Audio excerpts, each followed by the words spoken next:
and then I'll come back to wrap things up. We're going to be sharing from two passages, Romans 8 and Joshua 1. So let's start by reading those together. Ready? Begin. Therefore, brothers and sisters, we have an obligation, but it is not to the flesh to live according to it. For if you live according to the flesh, you will die. But if you, by the Spirit, you put to death the misdeeds of your body, you will live. For those who are led by the Spirit of God are the children of God. The Spirit you received does not make you slaves so that you live in fear again. Rather, the Spirit you received brought about your adoption to sonship, and by him we cry, Abba, Father. That we are God's children. That's it. Joshua 1. Ready to begin? After the death of Moses, the servant of God, the Lord said to Joshua, son of Nun, Moses' aide, Moses, my servant, is dead. Now then, you and all the people get ready to cross the river Jordan into the land I am about to give to them, to the Israelites. I will give you every place where you set your foot, as I promised Moses. Your territory will extend from the desert to Lebanon, from the great river, the Euphrates, all the Hittite country, and to the Mediterranean Sea in the west. No one will be able to stand against you all the days of your life. As I was with Moses, so I will be with you. I will never leave you nor forsake you. Be strong and courageous, because you will lead these people to inherit the land I swore to their ancestors to give them. Be strong and very courageous. Be careful to obey all the law my servant Moses gave you. Do not turn from it to the right or the left, that you may be successful wherever you go. Keep this book of the law always on your lips. Meditate on it day and night, so that you may be careful to do everything written in it. Then you will be prosperous and successful. Have I not commanded you? Be strong and courageous. Do not be afraid. Do not be discouraged. For the Lord your God will be with you wherever you go. Amen. So I wanted to share about how our family is going to Africa, but first of all, I wanted to thank you for your support and for your prayers. I also wanted to take a moment to acknowledge and thank my parents who are with me today, and I don't want to embarrass them, but I'm so thankful that they are here to support us, and I just sometimes we have a hard time expressing our feelings to our parents, but I do want to say thank you, because if it was not for you, I wouldn't be up here. You gave me life. You literally risked your lives for us to escape Vietnam. You went through untold suffering and hardship that I don't even understand. And then when we got here, you sacrificed your life so that Tam, Annie, and I could have an opportunity. And we've done well because you've raised us well. And you gave us freedom to choose and to seek what we understood of God. And because of that, Mom and Dad, I'm thankful to you. I'm also thankful for you, New Life. You have become our church family, and through the years, we have received encouragement, friendship, sacrificial giving, accountability, and many opportunities to travel to different parts of the world. I think we've been to more places than I can think. While we were discerning God's call in our lives. I'm reminded that of a saying that missionaries don't go, they're sent. And sure, someone could feel the call of God, pick up and pack their bags and go on their own. I think Sean did that when he went to Djibouti. But the biblical precedent is of the local church playing a vital role in God's plan to reach the world for Christ. In Acts 2, the church of Antioch were together. They were worshiping when the Holy Spirit said, "Set apart for me Barnabas and Saul for the work which I have called them." So after fasting and praying, they placed their hands and they sent them off. I think this is a beautiful example of what we're supposed to do, because it reflects who we are and who our God is. Our God is a sending God. And Jesus sent out the 12 into the world. God sent his prophets to communicate with his people, and he ultimately sent Jesus, our Savior, to die for the sins of the world. So Judy and I, when we think about this, we're humbled that we get to play a small part in this story and that we're being sent out by New Life. So Kenya, this is our first slide. Judy actually took that picture when we visited 2 years ago. This is our family. Judy, my lovely wife, will come and share in a moment. Austin is our 10-year-old little boy, and Hannah is our 8-year-old deep feeler of the family.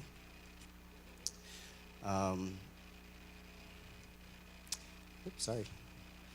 Kenya is in East Africa, and it's right by the equator. The equator literally cuts it in half. Nairobi is the capital city, and the city we're going to be in is a small rural town called Kajabi, which in the Maasai language means place of the wind. It's about 30 miles northwest of Nairobi. Kenya is surrounded by Somalia, Ethiopia, Sudan, Uganda, and Tanzania, as well as the Indian Ocean. The big feature of Kenya geographically is the Great Rift Valley. And what this is there's tectonic plates that are moving and shifting and literally pulling the continent apart, creating this deep valley. It's most famous in the southern part where it joins Tanzania, where it forms the Serengeti Plains. That's where all the amazing wildlife is and where people go for safaris. A few quick Kenyan stats. Kenya is about the size of Texas. Population is about the sixth of the US. Climate depends on where you're at. It can be tropical by the coast, arid and dry in the interior, and where we'll be in Kajabi, we're at 7,000 feet. So it's actually quite temperate and windy. So we have 50 to 80 degree weather all year round. We will not be missing Houston for that. Capital city is Nairobi, 3.1 million people. It's a presidential republic after it won its independence from the British in 1963. Per capita income is about $1,400 a year. So what's the need? Well, Africa accounts for more than 24% of the global burden of disease of the whole world, more than 24%. And yet, it only has 3% of the world's healthcare workers and less than 1% of the world's financial resources. The WHO, the World Health Organization, recommends that there be at least 1,000 people to each doctor, that ratio.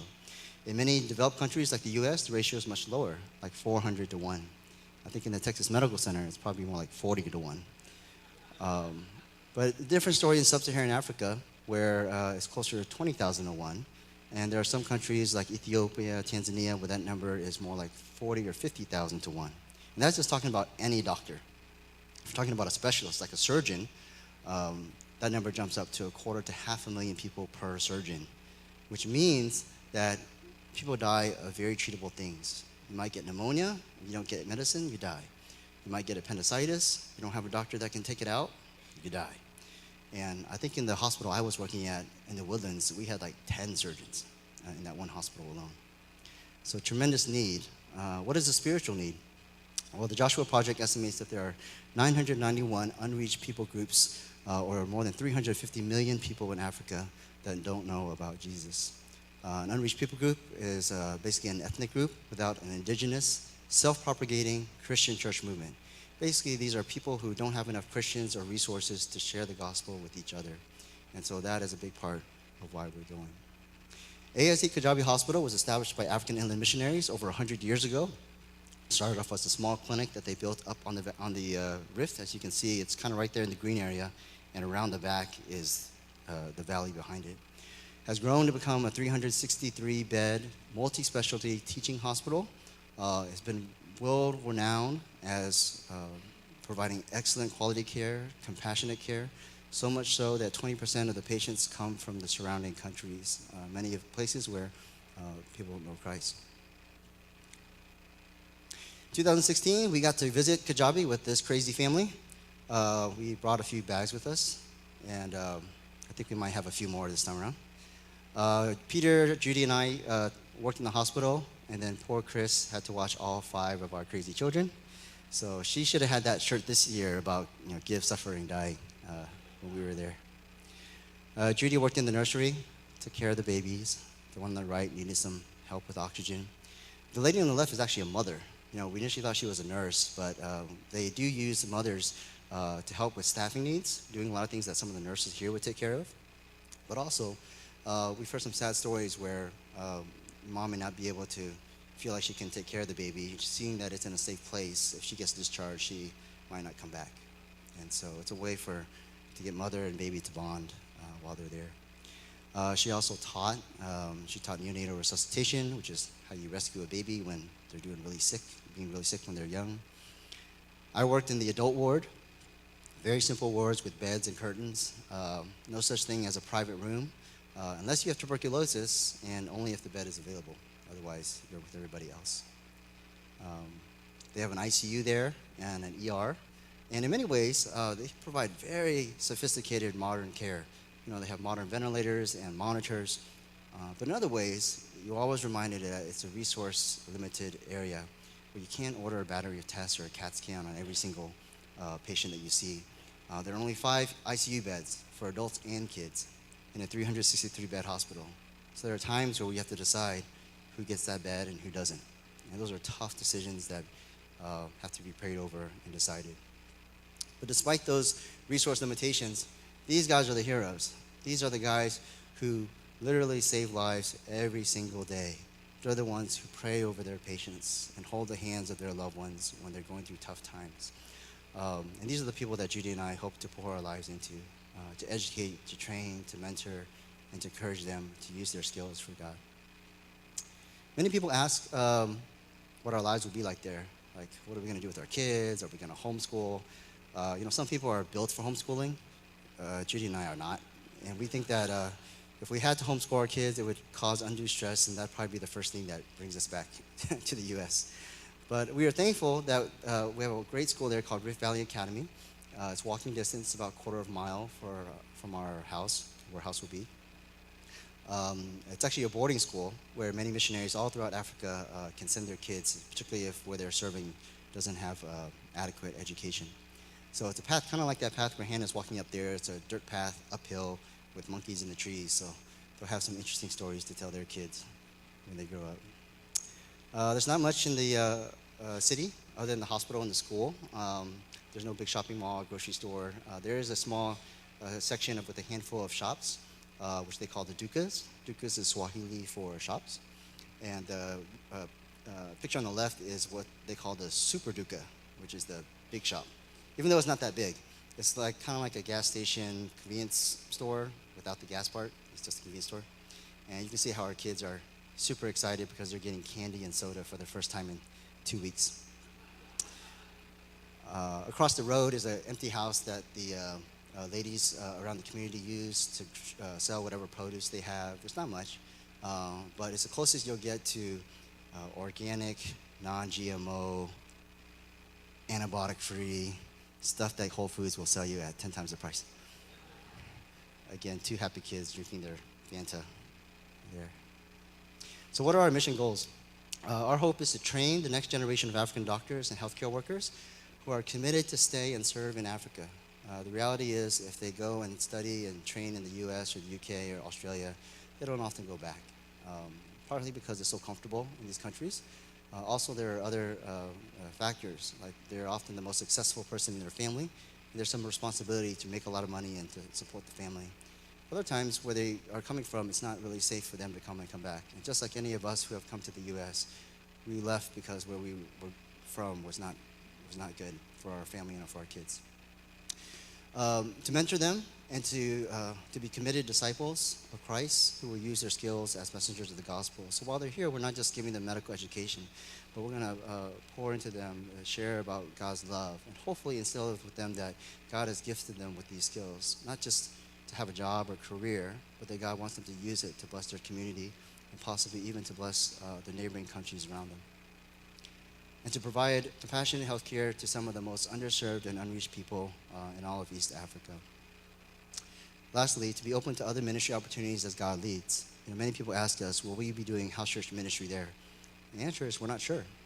But we know that God has put us at New Life for 12 years for a reason, to be encouraged, to be equipped, to be trained, and we hope to be able to share those house church values in some form with the community that we experience in Kenya. We did opt to partner with a mission agency, and the one that we chose is called Surge. We did this mostly because we realized we don't know what we're doing, and that's me and Judy. So we wanted an organization who had experience with medical missions and had experience in that area of the world. Surge is a sewing term. It means joining together rough edges to form a smooth seam. And it's a belief that we see God weaving together the ragged parts of our lives with his goodness, making the tattered beautiful. It's an idea that God uses us in our brokenness and our weakness it's not like Judy and I are super doctors or like super spiritual people. We're just common people that God has chosen to use. And that's what they call God's grace at the fray. He uses us in our brokenness. And I think about all you guys who I know, and when I get to know your backstory and see how God has used you and turned brokenness into beauty, it reminds me of this too. Right, Don Chang? That's right. I was thinking Don Chang gets called from this pulpit more than anybody else in this church. So I couldn't miss the opportunity to call out Don Chang. Plus, he and his house church are the ones that are going to be supporting us while we're overseas. So thank you guys. Their mission, vision and mission, is movements of grace reaching all people, renewing all believers, restoring all things for the world's good and God's glory. And their mission is laying down our lives together for the kingdom of Jesus Christ by establishing churches and transforming communities. It's a belief that we as missionaries need the gospel just as much as the people that we're ministering to, and that along with the gospel, when it enters a place, when Christians come into a place, there should be goodness that comes, there should be blessing that comes. Not just the salvation, but there should be healing, there should be care for orphans, there should be justice, there should be examples of love and sacrificial service. And so we hope to provide that in that way. So at this time, I'm going to step away, ask Judy to come up, and she's going to share what's been on her heart.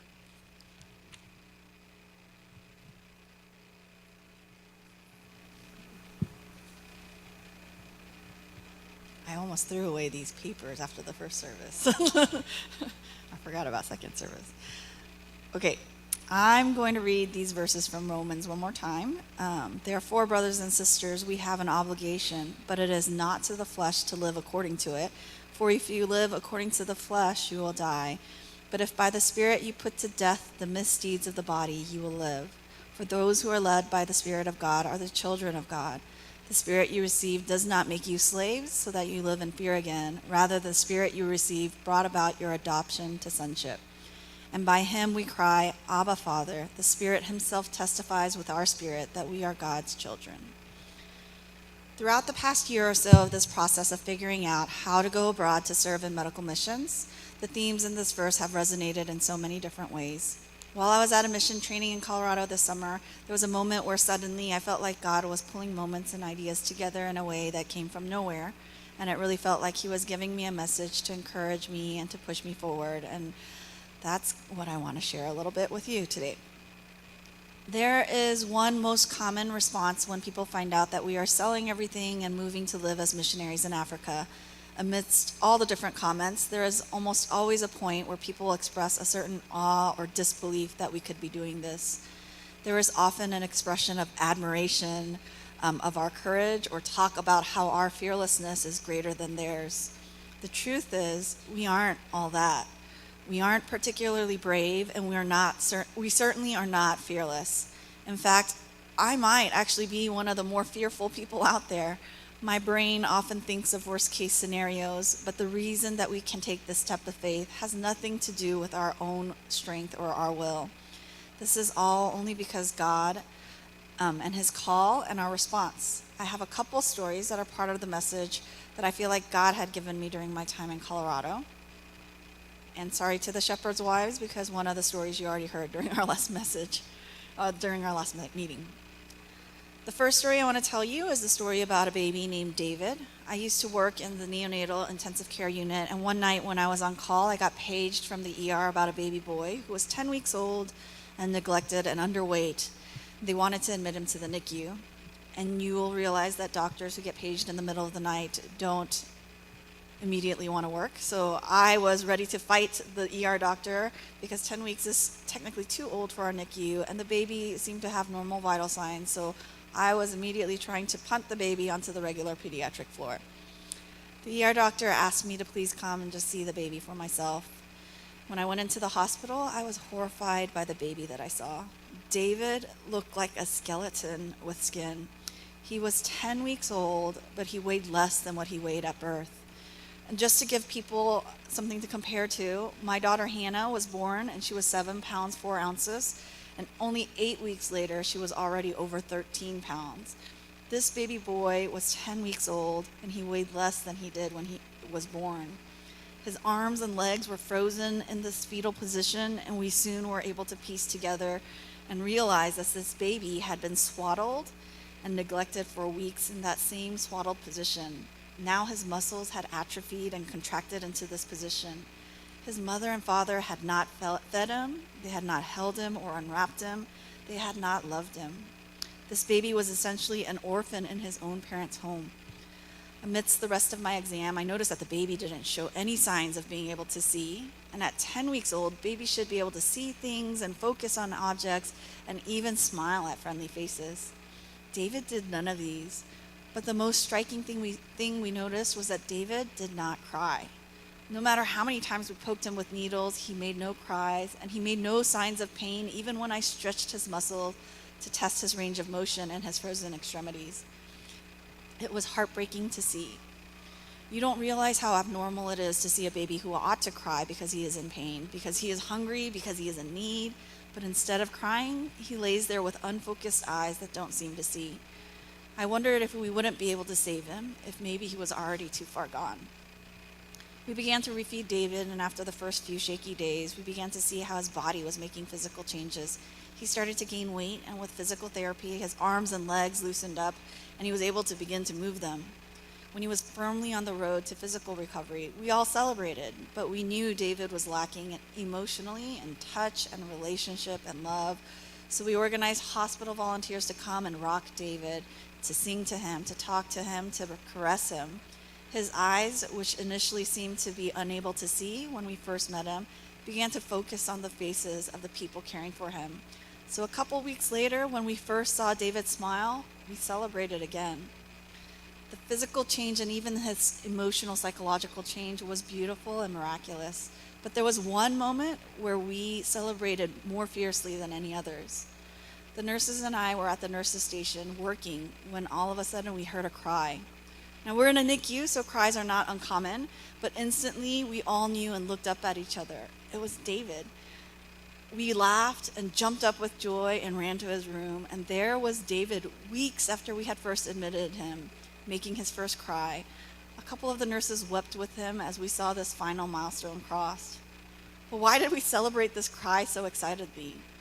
It's because we all knew that a baby's rightful position, the essence of his identity as a newborn, is one of complete dependence on someone that is greater who will care for them. A baby ought to cry out with complete confidence that someone will respond to his need. David had been orphaned and left alone, and he had come to believe that no one would hear him, no one would respond. He had no one greater than him that he could trust to provide, and he had been basically orphaned in every way. We celebrated that day because we had overcome the lies that David had come to believe, and David had finally understood that his rightful place as a newborn, his true identity as a baby, is one of complete dependence on someone greater who would care for him. He would cry, and now he knew that he would be answered. Romans 8 tells us that the Spirit we receive brought about our adoption into sonship. We are the children of God, and as such, our rightful position is also one of complete dependence on someone greater, on God. How often do we act like orphans, like David, refusing to cry out for help because we have learned from the world that no one will help us? Jesus came to overcome that lie that belongs to this world. Jesus came so that we will know that there is a Father in heaven who is great and able, who hears us and he responds to us. No matter if you have wonderful, loving earthly parents or earthly parents who failed you, there is a sovereign God who has adopted us into his family through his Son, Jesus. We are his children, and he expects us to lean fully on him. Our rightful position is to be fully dependent on him, crying out, Abba, Father, when we need him. So often, we try to use our own might to manhandle our way through the world. We use our own minds to see if we can intellectually figure out the answers to our problems. We let ourselves be deceived by jealousy or motivated by anger or greed or guided by fear. We live as orphans when we do this, trying so hard on our own when all God wants is for us to acknowledge the reality of our sonship to him. Call out to him, Abba, Father, and see how he responds. Believe and trust that he hears. What good parent would ignore a child in need? We serve a good Father. Do you believe that? Then call out to him, pray, then pray some more, because our rightful position as children of God is one of complete dependence on God, our Father. When we finally decide to recognize our inability to stand on our own and we choose to trust Him and call out to Him in prayer, there is no better place to be. That is our rightful position and our true identity. Child of God, dependent on an able God. I think that this is a position that Tony and I struggle to remain in. And without consciously and deliberately daily making the choice to remain dependent on God and making the choice to pray to Him whenever we need, which is all the time, we definitely wouldn't be making this decision. The next story is the one I shared at the Shepherd's Wives meeting. Such a simple thing that happened, but God used it in a way to speak so clearly to me and encourage me in a time when I felt a lot of uncertainty about this decision that we had made to go overseas on missions. During training in Colorado, we were sitting outside near the playground enjoying the weather, and on this playground there was a play structure that kind of looks like a giant rock wall. It has those rock climbing grips jutting out of the side, and it's probably about 6.5 feet high and about 2 feet wide on the top. Several school-aged kids had climbed to the top and were proudly showing off their accomplishment. I noticed a 3-year-old boy named Henry who saw his friends and his brother and sister up there, determined to climb to the top too. I watched as he steadily climbed, and he was proud for that split moment when he pulled himself onto the top edge.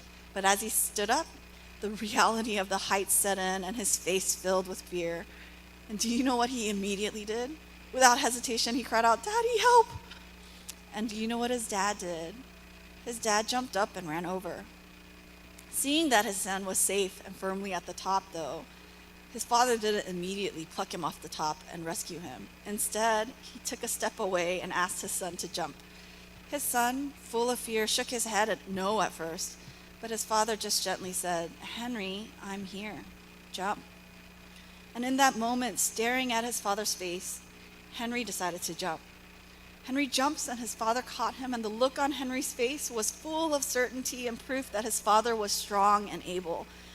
As a parent, I've seen this face on my own kid before, but in this moment, something else caught my attention more. The look on the father's face. The father was full of pride and love at this child who chose to trust him even though he was scared. The moment was just an instant, but I saw the intimacy and growth and trust between a father and his child in that moment. I think our Christian walk is often like this. We walk steadily along the path that God set out for us. Then we come across moments that scare us. Maybe they are truly scary, big moments like life-threatening illness in a loved one, or marital struggles that seem insurmountable, or being asked to move across the ocean to Africa to live. Or maybe they are smaller moments that are harder to recognize as truly scary, like inviting a coworker to house church or apologizing first after a fight. But if we are honest, there are so many other moments where we might be like Henry, frozen in fear along a path that God has given us. Do you believe that God runs to help when we call out to Him? Is your instinct to call for Him the instant you are fearful? God does indeed come to help when we call. But sometimes, instead of instantly plucking us out of rescue and out of that scary situation, He may ask us to do something that seems the opposite of rescue, just like when Henry's dad asked Henry to jump. The key here is to focus on and anticipate that moment of connection with God that is coming. Don't just focus on the bad situation you are in. Don't let the evil one use that scary situation to pull your focus away from its rightful place on God's face. Trust that you have called out to your Abba Father, and He is drawing you toward a moment where you will be drawn closer together in intimacy. A moment where you realize with more depth that this is God, is able and great and loves you. A moment where you put your faith into action is glorifying to God as you jump in confidence of Him. This is the reason that Tony and I jump. Not because we like being risky or because we aren't afraid, because we don't like being risky and we are a little afraid, but we jump because God asked us to. Are you willing to take the risk and take the jump? Your bond with your Father in heaven will grow in intimacy as you learn the reality of His safety and His providence, and your life in action will bring glory to Him as you jump, demonstrating your trust in our good Father. Consider this. How is God asking you to jump, and are you ready to take the leap?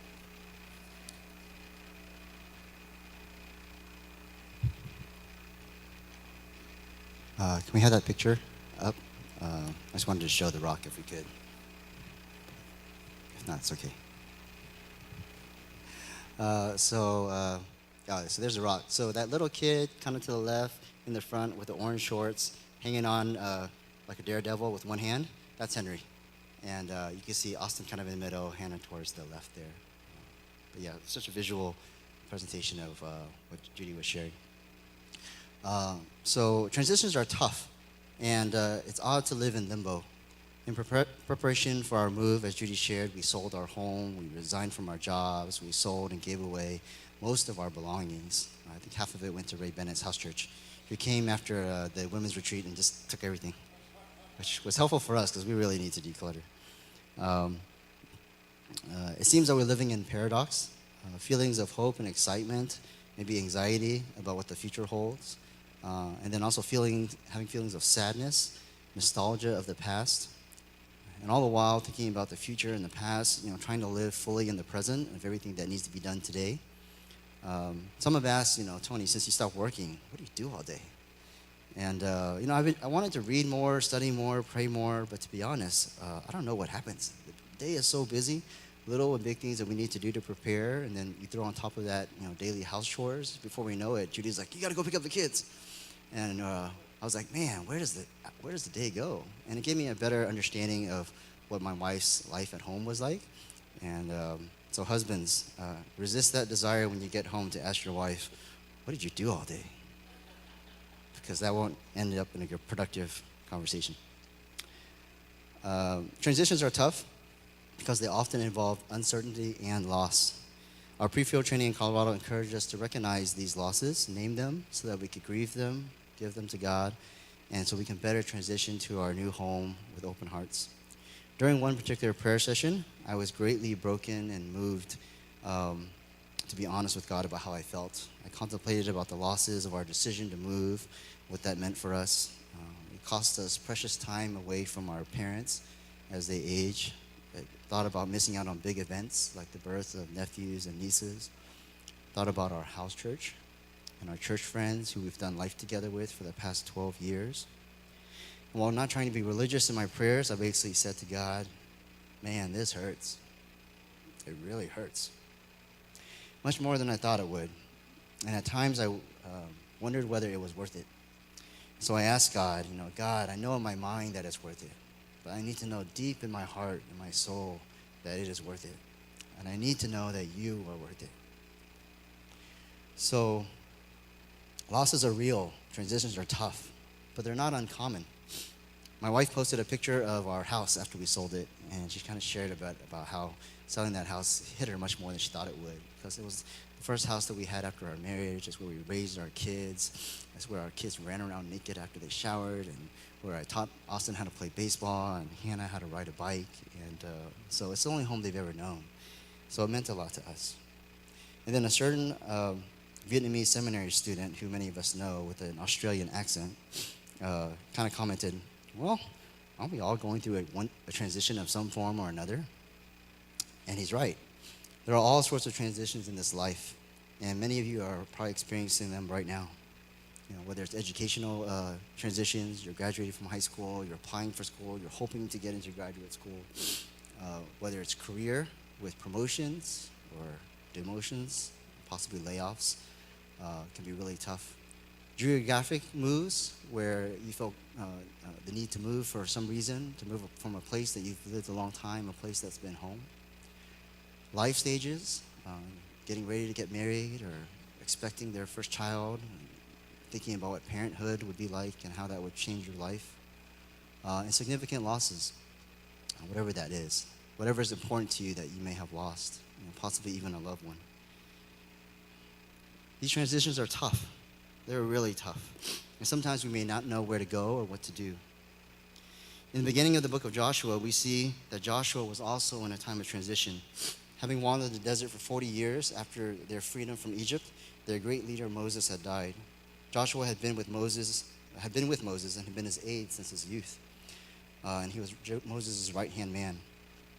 He successfully led the first battle for the Israelites after exiting Egypt, fighting against the Amalekites. That's the battle where Moses held his hand up the whole time. with the help of Aaron and Hur. He was one of 12 spies that Moses trusted to go into the land of Canaan, and only he and Caleb came back with a favorable report saying, trust in God, believe in him, and God will take us to the promised land. He witnessed Moses' leadership. He knew him as a man who God spoke directly to. He was a man who performed miracles like parting of the Red Sea.